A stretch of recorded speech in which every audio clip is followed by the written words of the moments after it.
வணக்கம். ஆகாஷவாணி மாநில செய்திகள் வாசிப்பவர் ஷர்மிளா ரோஷன். தலைப்புச் செய்திகள். பிரதமர் திரு நரேந்திர மோடி நமீபியா நாட்டு அதிபர் நெடும்போவுடன் இருதரப்பு பேச்சுவார்த்தைகளை இன்று மேற்கொள்கிறார்.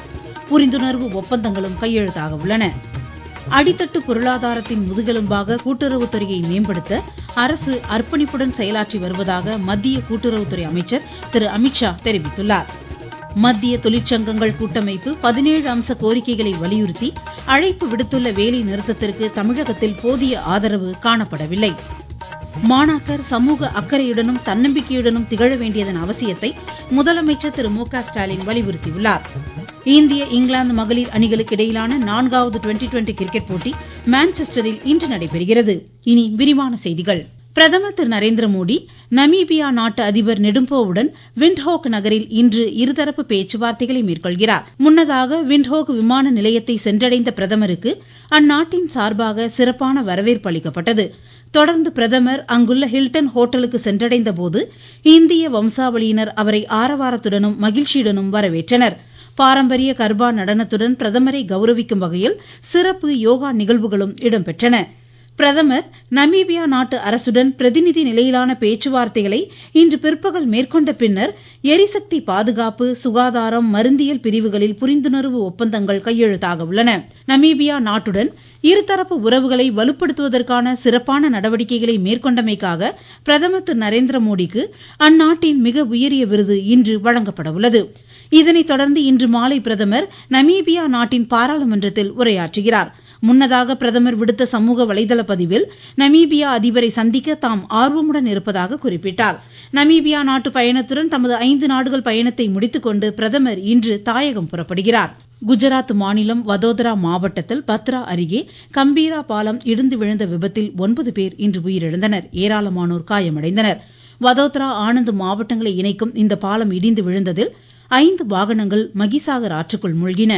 உள்ளூர் மக்களும் மாவட்ட நிர்வாகமும் தீயணைப்பு வீரர்களும் இணைந்து மீட்பு நடவடிக்கைகளை முழுவீச்சில் மேற்கொண்டுள்ளனர்.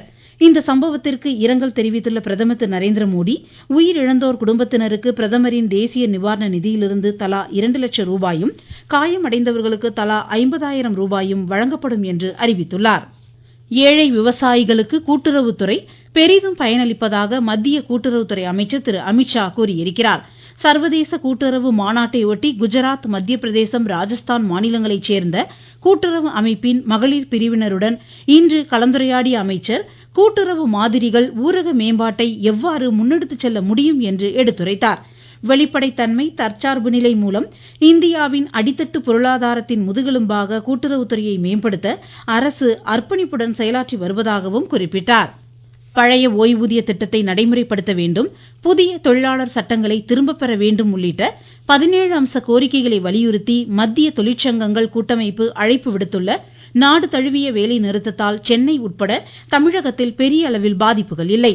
பேருந்துகள் வழக்கம் போல் இயங்குகின்றன. வர்த்தக நிறுவனங்களும் பள்ளிகளும் செயல்படுகின்றன. சென்னை கோயம்பேடு பேருந்து நிலையத்திலிருந்து அனைத்து பேருந்துகளும் இயக்கப்படுகின்றன. நாமக்கல் மாவட்டத்தில் அரசு மற்றும் தனியார் பேருந்துகள், ஆட்டோ உள்ளிட்டவை வழக்கம் போல் இயங்குகின்றன. குறைந்த பணியாளர்களை கொண்டு வங்கிகளும் செயல்படுகின்றன. அரியலூர் மாவட்டத்தில் அரசு மற்றும் தனியார் பேருந்துகள், லாரி, ஆட்டோ உள்ளிட்ட வாகனங்கள் வழக்கம் போல் இயங்குகின்றன. தமிழகத்தின் மத்திய மாநிலமான திருச்சிராப்பள்ளி உட்பட மாநிலத்தின் இதர மாவட்டங்களில் இந்த வேலை நிறுத்தத்தால் பாதிப்பு எதுவும் இல்லை. அனைத்து பகுதிகளிலும் பேருந்துகள் சீராக இயங்க தேவையான நடவடிக்கை எடுக்கப்பட்டுள்ளதாக போக்குவரத்துத்துறை தெரிவித்துள்ளது. கேரள மாநிலத்தில் இந்த வேலை நிறுத்தம் முழுமையாக உள்ளதால் தேனியிலிருந்து மூணாறு, தேக்கடி, கட்டப்பனை உள்ளிட்ட பகுதிகளுக்கு இயக்கப்படும் பேருந்துகள் எல்லை பகுதிகளிலேயே நிறுத்தி வைக்கப்பட்டுள்ளன. இதேபோல் கன்னியாகுமரி மாவட்டத்திலிருந்து கேரள மாநிலம் திருவனந்தபுரம் செல்லும் பேருந்துகள் தமிழக எல்லை பகுதியான களியக்காவிளை வரை மட்டுமே இயக்கப்படுவதாக எமது செய்தியாளர் தெரிவிக்கிறார். கன்னியாகுமரி மாவட்டத்திலிருந்து கேரள மாநிலம் திருவனந்தபுரம் செல்லும் பேருந்துகள் தமிழ்நாடு எல்லையான களியக்காவிளை வரை மட்டுமே செல்கின்றன. மேலும் குமரி மாவட்டத்தை பொறுத்தவரையில் ஆட்டோக்கள், பேருந்துகள் வழக்கம் போல் இயங்குகின்றன. கேரளா செல்லும் அரசு பேருந்துகள் களியக்காவிளை வரை மட்டுமே செல்கின்றன. அங்கிருந்து கேரளா செல்லும் பயணிகள் மிகுந்த சிரமம் அடைந்துள்ளனர். கன்னியாகுமரியிலிருந்து குமரன், விவேகானந்த். இதேபோல் நீலகிரி மாவட்டத்திலிருந்தும் தென்காசியிலிருந்தும் கேரளாவிற்கு பேருந்துகள் இயக்கப்படவில்லை. நாகை, கள்ளக்குறிச்சி, காஞ்சிபுரம் மாவட்டங்களில் தொழிற்சங்கத்தினர் ஆர்ப்பாட்டம் மற்றும் ஊர்வலத்தில் ஈடுபட்டனர். நீங்கள் கேட்டுக்கொண்டிருப்பது ஆகாஷவாணியின் மாநில செய்தி அறிக்கை. மோடி அரசின் 11 ஆண்டுகள். உலக பொருளாதாரத்தில் 4வது இடம். உலக தரத்திலான கட்டமைப்பு வசதிகள். 25 கோடிக்கும் மேற்பட்டோர் வறுமையிலிருந்து மீட்பு. 86 கோடிக்கும் மேற்பட்டோருக்கு இலவச உணவு தானியங்கள். அனைத்து துறைகளிலும் வளர்ச்சி, சேவை, நல்லாட்சி, ஏழைகளின் நலன். இதுவே மோடி அரசின் தாரக மந்திரம். வளர்ச்சியடைந்த இந்தியாவிற்கான நரேந்திர மோடி அரசின் பயணத்தில் இது அமுத காலம். மாணாக்கர் சமூக அக்கறையுடனும் தன்னம்பிக்கையுடனும் திகழ வேண்டியதன் அவசியத்தை முதலமைச்சர் திரு மு.க. ஸ்டாலின் வலியுறுத்தியுள்ளார். திருச்சி ஜமால் முகமது கல்லூரி பவள விழாவின் துவக்க நிகழ்ச்சியில் இன்று உரையாற்றிய அவர், கல்வி மாணாக்கரின் நிலையான சொத்து என்று எடுத்துரைத்தார். வளர்ச்சிக்கு அடிப்படை கல்வி என்பதால் அதற்கு முக்கியத்துவம் அளிக்கும் திட்டங்கள் செயல்படுத்தப்படுவதாகவும் முதலமைச்சர் கூறினார். கல்விக்கு அதிக அளவு முக்கியத்துவம் கொடுத்து ஏராளமான திட்டங்களை செயல்படுத்திக்கிட்டு இருக்கோம். பல்வேறு உயர்ந்த பொறுப்புகள்ல நம்ம தமிழ்நாட்டு மாணவர்கள் உட்கார அடித்தளமாக இருக்கக்கூடிய திட்டம் தான் நான் முதல்வன் திட்டம். கல்விக்கு பொருளாதாரம் தடையாக இருக்கக்கூடாதுன்னு மாணவ மாணவிகளுக்கு மாதம் 1000 ரூபாய்னு ஆண்டுக்கு 12,000 ரூபாய் வழங்குகிற புதுமை பெண் திட்டம் மற்றும் தமிழ் புதல்வன் திட்டம். கல்லூரி கனவு வெற்றி நிச்சயம் பல்வேறு திட்டங்கள் மூலமா தமிழ் சமூகத்தை அறிவு சமூகமாக வளர்த்தெடுக்கிறோம். தொடர்ந்து முதலமைச்சர் இன்றும் நாளையும் திருவாரூர் மாவட்டத்தில் மாநில அரசின் வளர்ச்சி திட்டங்களை ஆய்வு செய்கிறார். திருவள்ளூர் மாவட்டம் ஆவடியில் அதிநவீன புதிய பேருந்து நிலைய பூர்வாங்க பணிகளை மாநில அமைச்சர்கள் திரு சேகர்பாபு, திரு நாசர் ஆகியோர் இன்று துவக்கி வைத்தனர்.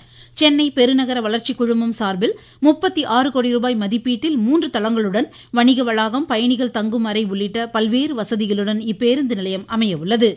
தமிழகத்தில் பொறியியல் படிப்புகளுக்கான இணையவழி கலந்தாய்வு தற்போது நடைபெற்று வரும் நிலையில் அரசு பள்ளி மாணாக்கருக்கான 7.5% உள் ஒதுக்கீடு, மாற்றுத்திறனாளி விளையாட்டு பிரிவினர், ராணுவ வீரர்களின் வாரிசுகள் உள்ளிட்ட சிறப்பு பிரிவு மாணாக்கருக்கான கலந்தாய்வு நாளை மறுநாள் வரை நடைபெறுகிறது. பொதுப்பிரிவு மாணாக்கருக்கான கலந்தாய்வு வரும் 14ஆம் தேதி தொடங்கி அடுத்த மாதம் 19ஆம் தேதி வரை நடைபெறும். தமிழகத்தில் அரசு கல்வியியல் கல்லூரிகளில் B.Ed படிப்பிற்கு இணையதளம் மூலம் விண்ணப்பிக்க இன்று கடைசி நாளாகும். தரவரிசை பட்டியல் வரும் 18ஆம் தேதி வெளியிடப்படுகிறது.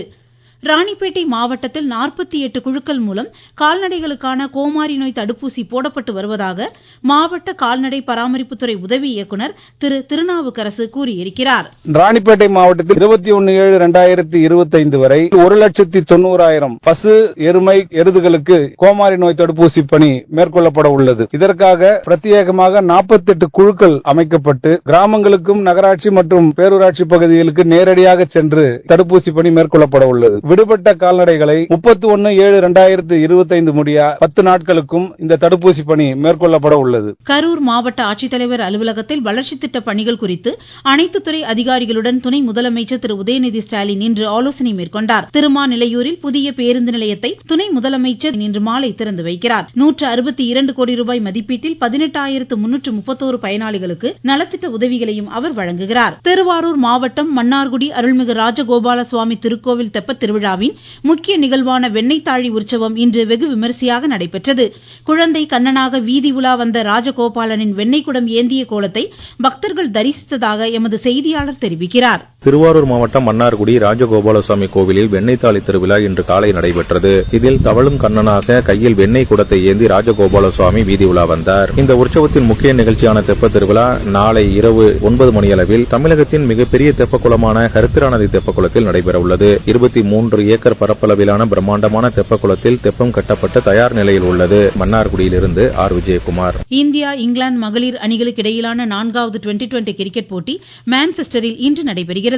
5 போட்டிகள் கொண்ட இத்தொடரில் இந்தியா 2-1 என்ற கணக்கில் தற்போது முன்னிலையில் உள்ளது. இத்தாலி சேலஞ்சர் கோப்பை டென்னிஸ் போட்டியின் ஆடவர் ஒற்றையர் முதல் சுற்றில் இந்தியாவின் சுமித் நாகல் தைவானின் சுன் சின்னை இன்று எதிர்கொள்கிறார். மீண்டும் தலைப்புச் செய்திகள்.